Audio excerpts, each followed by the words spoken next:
Olá, internautas do J+, começamos 2022, um feliz ano novo para você, que a gente tenha um ano de ótimas notícias e que essas ótimas notícias sejam vistas por você aqui no J+. Essa primeira coluna de 2022 é de perspectivas. A gente vai tentar bancar aqui os gurus, né, e falar sobre esse ano tão importante para a política, já que é ano de eleições gerais, vamos eleger deputados, senadores, vamos eleger o próximo governador e também o próximo presidente da República. Então vai ser um ano muito, muito conturbado. E seguindo aquela linha que a gente fez ontem, no último dia de 2021, que foi de retrospectiva, usando 3 personagens como base para nossa análise, hoje a gente repete com esses 3 personagens: Beto Passos, prefeito de Canoinhas, Carlos Moisés, governador de Santa Catarina, e Jair Bolsonaro, presidente da República. Então vamos começar falando do nosso cenário municipal, que, claro, segue, né, com Beto Passos, o segundo ano do segundo governo, mas que vai ter, claro, né, vai ser atingido, né, vai ser afetado pelas eleições, porque um dos assuntos que vai rodar ao longo desse ano é quem será ou quem serão os candidatos a deputado estadual, a deputado federal, aqui pela região do Planalto Norte catarinense. No cenário federal, a gente tem a Norma Pereira, né, que muito possivelmente vai lançar candidatura, talvez por outro partido que não o PSDB, porque ela está cogitando sair do partido, né?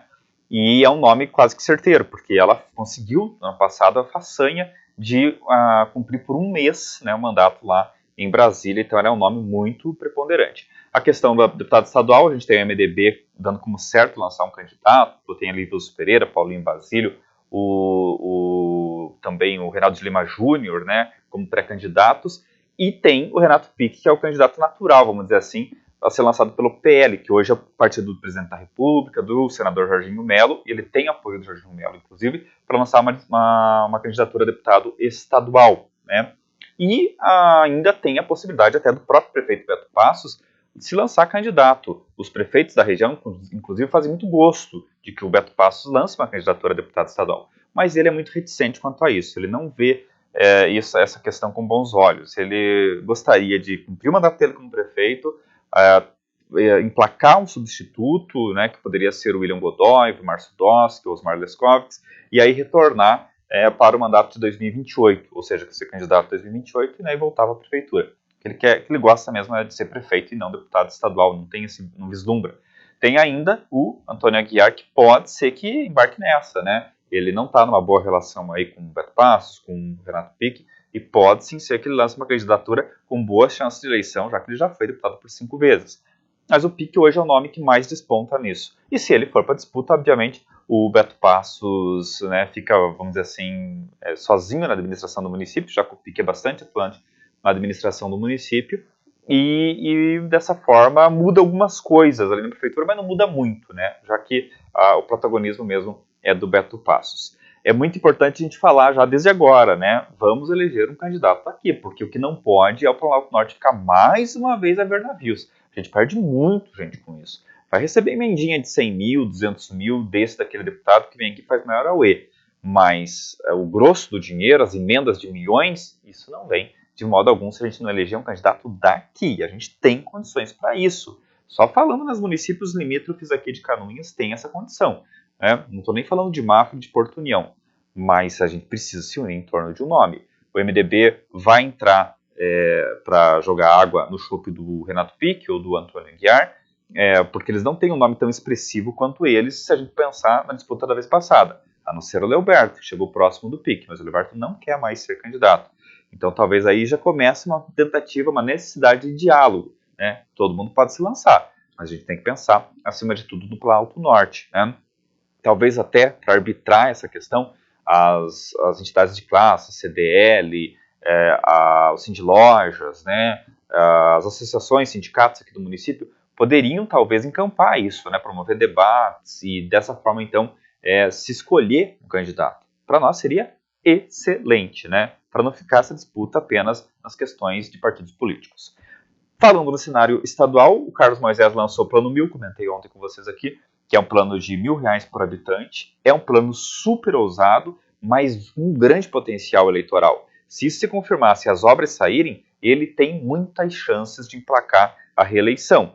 Ele surpreendeu, né, nesses últimos tempos, saiu assim lá do fundo do poço com aquele processo de impeachment e emergiu com uma vontade, com uma garra e tirou dinheiro, sabe-se, tem muita gente que não sabe nem de onde, né, mas ele disse que é de economia, e está distribuindo a roda aí para os municípios. Comprou o Sagrado Coração de Jesus no ano passado, aqui em Canoinhas, está distribuindo 10 milhões para fazer uma estrada nova, ligando ali a Avenida dos Pensionários à Rua Major Vieira, está também planejando aí liberar o dinheiro do Plano 1000, que inclusive o prefeito Beto Passo tem tudo para emplacar a grande obra dos seus sonhos com esse dinheiro, que é o Parque da Cidade, né, que vai ser no Campo da Água Verde, e tem ainda vários outros anúncios que ele vem fazendo aí para agradar o eleitorado. Então, se tudo isso desencantar em 2022, nesse ano de 2022, ele tem sim grandes chances de reeleição, né? Porém, claro, vem aí um chumbo grosso, caso de Raimundo Colombo, que está na disputa já, também a gente tem aí o Jorginho Melo, que tem apoio do presidente Jair Bolsonaro, né?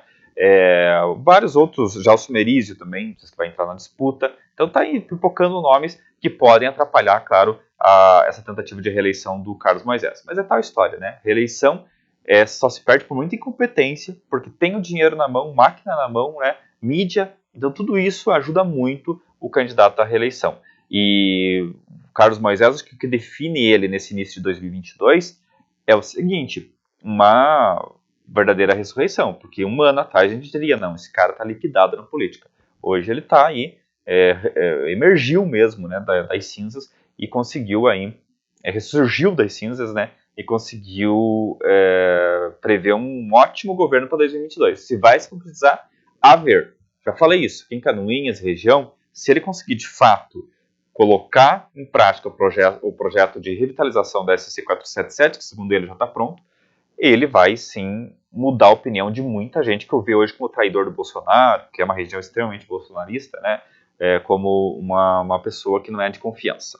Falando de Jair Bolsonaro, tem a eleição presidencial, Bolsonaro entra não muito bem nesse último ano, Lula lidera as pesquisas, né, surpreendentemente lidera as pesquisas, apesar de tudo que aconteceu nesses últimos anos, foi preso, tem várias acusações contra ele, a justiça não o inocentou, ela apenas disse que estava errado o processo, né, e tinha que voltar para estaca zero, os processos, porque são vários que ele responde, né, mas não há inocência aí no caso. Mas ele está vendendo dessa forma a história e está lucrando, já que ele lidera as pesquisas, o que é muito incomum. Geralmente o presidente lidera as pesquisas, né, porque tem a máquina na mão, tem a mídia na mão, tudo mais, né, mas não é o caso que está acontecendo, né, ele está liderando as pesquisas. Agora, o que pode mudar a opinião do brasileiro que o Bolsonaro consiga dar aí um giro de 360 graus no governo dele, que é muito difícil de imaginar, porque ele sempre consegue boicotar as próprias ações, né? Vocês vejam o caso da pandemia. É fato que Bolsonaro mandou muito dinheiro para os municípios. Muitos municípios folgaram nas contas porque foi muito dinheiro para combater a pandemia. Do governo federal liberou a rodo. Mas ele, em vez de propagandear isso, ele começou, né, a combater a própria pandemia, no sentido de que tínhamos que voltar para a economia, ignorando tantas mortes, né? Enfim, tudo errado, né?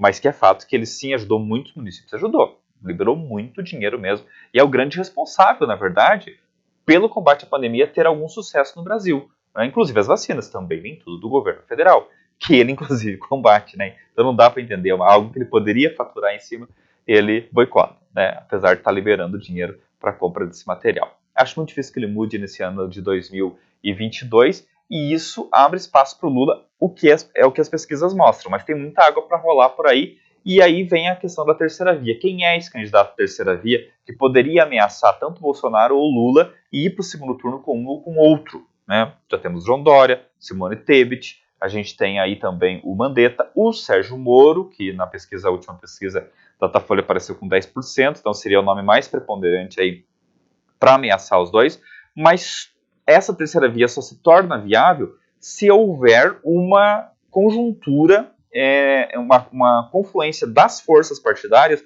de terceira via em torno de um único nome. Porque se tiver dois, já divide o eleitorado e não vai nenhum nem outro para o segundo turno. Então teria que haver uma conjuntura, né, uma conjunção de forças partidárias desses partidos, PSDB, MDB, o União Brasil, né, que vem aí com a maior sigla do Brasil, porque está juntando o DEM com o PSL, o antigo partido do Bolsonaro, para fazer uma força-tarefa mesmo, engolir orgulhos, né, engolir questões pessoais, rivalidades, para apoiar um nome forte. Poderia ser o Moro, poderia ser o João Dória, mas a pesquisa mostra que o Moro está à frente, né, para ser o candidato terceira via com chances reais de ir para o segundo turno, seja com Bolsonaro ou com Lula, porque eu acho que ainda o Bolsonaro tem grande chance de ir sim para o segundo turno. As pesquisas são um retrato muito momentâneo da questão, né? E campanha, ela se define mesmo quando ela começa, não tem como você definir você manter o mesmo cenário antes da campanha começar. Quando a campanha começa, o cenário das pesquisas muda, né? Então isso é muito importante para a gente ter um cenário mais próximo do que de fato vai acontecer lá em outubro de 2022. Vai ser um ano emocionante, vai ser um ano de cobertura intensa aqui no J+, por causa disso mesmo, estou tirando umas rápidas férias. Dia 18 de janeiro eu volto com colunas inéditas aqui no J+, para começar a analisar esse cenário mais a fundo e para a gente acompanhar de pertinho tudo que vai acontecer, claro, com foco sempre aqui em Canoinhas e região, né, nas prefeituras, nas câmaras de vereadores, mas com um olho bem atentos também ao que está acontecendo no estado e no país. Vai ser um ano divertido para a gente jornalista, que a gente adora eleição, para poder comentar, analisar, acompanhar, né, a marcha das apurações, a marcha das votações, tudo isso é muito bacana e você vai ver tudo isso ao longo desse ano aqui no J+. Obrigado pela companhia, um excelente ano para todos nós e dia 18 a gente volta com colunas inéditas. Até lá!